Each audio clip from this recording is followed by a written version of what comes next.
Imagine you are a drawing on a piece of paper. Your entire world is a flat, white void, bounded by the jagged graphite edges of a hand-drawn box. You think this boundary is the edge of the universe, but what happens if you somehow find the strength to cross it? In the logic of flatland physics, moving beyond the border isn't just walking into a new room, it is a complete ontological collapse. Let's look at the mathematics of dimensions. A stickman lives in two dimensions, length and width. He perceives lines, he perceives shapes, but he cannot conceive of depth. In 1884, a schoolmaster named Edwin Abbott published a satirical novella called Flatland. He described exactly what happens when a 2D being interacts with a 3D object. When a sphere passes through a flat plane, the stickman doesn't see a ball. He sees a point that expands into a circle, grows to a maximum diameter, shrinks back to a point, and vanishes. To the stickman, the sphere is a ghost that appears out of thin air. But what if the stickman walks to the edge of his paper? If our stickman steps off the line, he exits the coordinate system of his reality. In physics, we talk about the Planck length, the smallest possible measurement of space, roughly 1.6 times 10 to the power of negative 35 meters.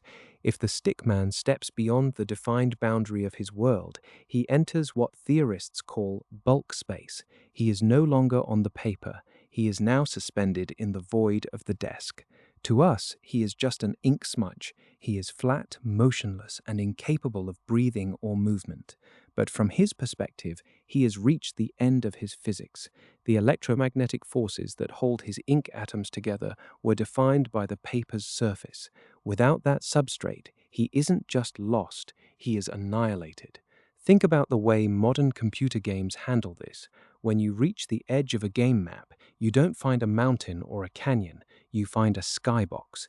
It is a fake texture that gives the illusion of distance. If you use a glitch to clip through that skybox, the game engine stops rendering you. The textures fail. The physics engine stops calculating your collisions. You fall into a void of empty coordinates. You are still in the code, but you are effectively dead because the world has stopped caring about your location. Our stickman reaches the edge and realizes the paper is finite. The universe, which he once thought was infinite, is actually a rectangle measuring 8.5 by 11 inches. He looks up. For the first time, he sees the overworld. He sees the giant, fleshy hand of the Creator. He sees the graphite pencil that drew his ancestors. He sees the eraser, the ultimate weapon of mass destruction in his reality.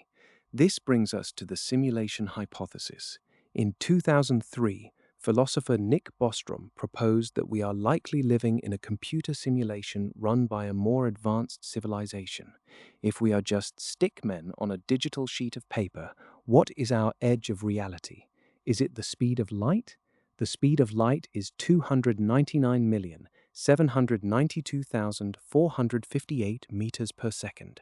Nothing with mass can go faster. It acts as a hard boundary for our universe, much like the border of the paper. It is the edge of our ability to interact with the rest of the cosmos. If we could move faster than light, we might step off the map. We might see the source code of the vacuum itself. But what lies beyond? Some string theorists, like Lisa Randall, suggest that our universe is a brane, short for membrane, floating in a higher dimensional space. Other universes might be floating just millimeters away from us, but they are tucked into a fifth or sixth dimension that we cannot perceive. If the stickman reaches the edge of his paper, he isn't just leaving his world. He is entering the space where our world exists. He is seeing the third dimension for the first time. The shock would be equivalent to us discovering that our three-dimensional universe is just one page in a massive, infinite book of realities. The tragedy of the stickman is that he is trapped by his own geometry. He defines reality by the graphite that draws him. He cannot fathom the existence of the hand that holds the pencil. We do the same thing. We look at the stars and calculate their distance. We map the cosmic microwave background radiation, a relic from 380,000 years after the Big Bang. We treat these numbers as the ultimate walls of our prison. But every time we have reached the edge of what we thought was possible, we found that the boundary was just a smaller part of something much larger. We thought the Earth was the center of the universe. Then we found the Sun. We thought the Sun was the center of the galaxy. Then we found the Milky Way. We thought the galaxy was everything. Then we found millions of other galaxies. If the stickman steps off the paper, he dies. But in his final moment, he understands something that no other stickman ever knew.